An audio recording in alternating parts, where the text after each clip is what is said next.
Hello, welcome back to the channel. Today, we're diving straight into how to create tasks in Monday.com, your ultimate productivity tool for 2025. To start, log into your Monday.com account.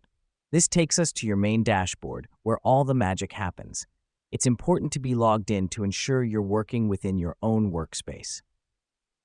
Now that we're in, let's go to the left-hand side of the screen and click on the plus new button. This helps us because it's where we start creating new tasks.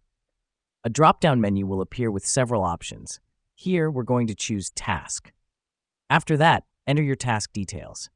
Look for the fields marked Task Name, Assignee, and Due Date. Fill these out accurately because this information will help your team keep track of what needs to be done, who's responsible, and when it's due. Next up, add a description. This section is optional but highly recommended because the more context and detail you provide, the easier it is for your team to understand the task and carry it out effectively.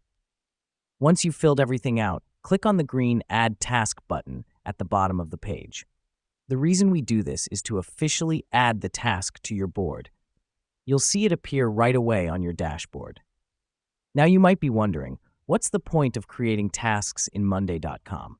Well, let me explain why this matters. By using Monday.com to manage tasks, you're setting clear expectations, making delegations transparent, and ensuring everything is tracked in one place.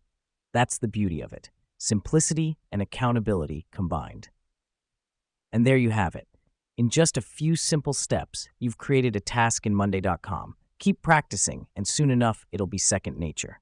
Thanks for joining us today, and we'll see you in the next tutorial.